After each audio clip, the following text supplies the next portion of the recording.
Hi everyone, I'm back with another edition of the American Chess Magazine Puzzle Calendar. Let's get into the puzzles. This was the puzzle for May 18th. It was composed by Janice Fox in the year 1941. Again, all the puzzles in this series are white to move, mate in 2. If you want to try to solve this puzzle for yourself, then go ahead and pause the video here. For me, this puzzle had a difficulty rating of 4 out of 10 and a satisfaction rating of 4 out of 5. Here, the first things I noticed were that queen to d6 and rook discovery are both very close to being mate. My chess base has this problem recently where whenever I draw arrows, the top of the screen goes black, so just ignore that.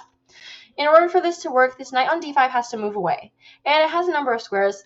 Knight c3 doesn't work because queen takes d1. The queen is no longer pinned to the king. Now black's king simply escapes to d4. Knight takes f4, again threatening queen d6. This one does not work because black here can play the move rook to d4. Now if knight d3, black just takes it, and queen d6 is impossible. If knight to c7, threatening knight a6 and queen d6, here black plays knight d2, and if knight a6, king d4, obviously queen jump knight to d6 isn't possible. So therefore the correct answer is to play knight takes e3. Now if f takes, here not bishop takes e3 because black blocks. Instead, here white plays the move queen to d6 mate. If black tries to defend with rook to d4, then white here has the move knight to d3 mate because the knight covers this knight on e3 covers the c4 escape square. If knight to d2, then here white has knight 3 to c4 mate, blocking the rook from guarding on d4.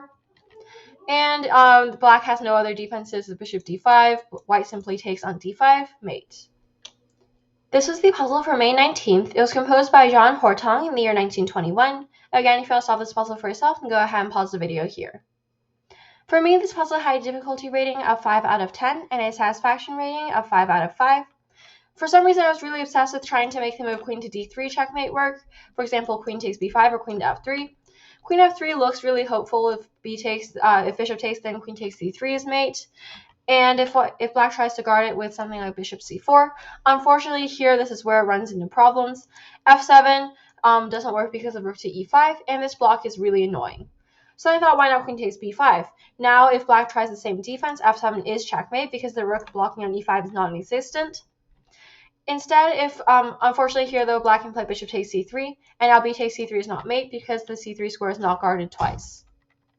So then, once I realized that queen giving checkmate doesn't really work, I thought, why not try to use a different piece? And this knight on g6 is actually the perfect choice, because it's not really doing anything right now. Knight takes e7 is not the best move because the rook guards this f5 square. So instead, knight to h4 is the correct answer. Now white is threatening knight f3 checkmate. If black plays, for example, bishop d5 guarding the square, then f7 is mate because the bishop blocks their own rook. And if f takes g4, then here white can play the move queen to e4 checkmate. Black has no other defenses. Also for this weekend, May 20th through 21st, it was composed by Kelly Campo in the year 1900. Again, if you want to solve this puzzle for yourself, then go ahead and pause the video here.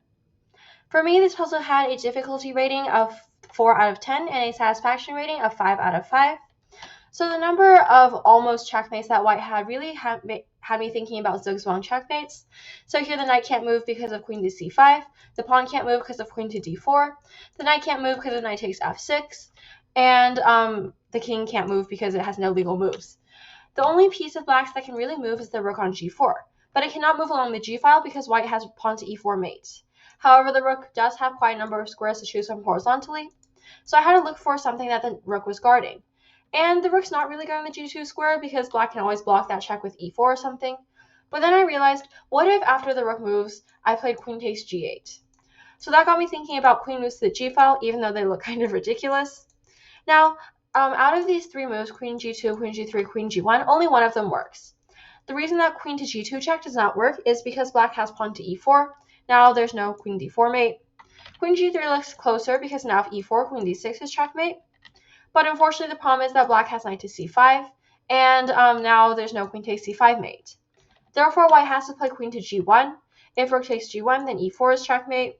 None of the pieces can move. If the knight moves anywhere, queen c5 is mate. If pawn moves, then queen d4 is mate. And if the rook moves, now queen takes g8 is mate, which is the whole point of queen to g1.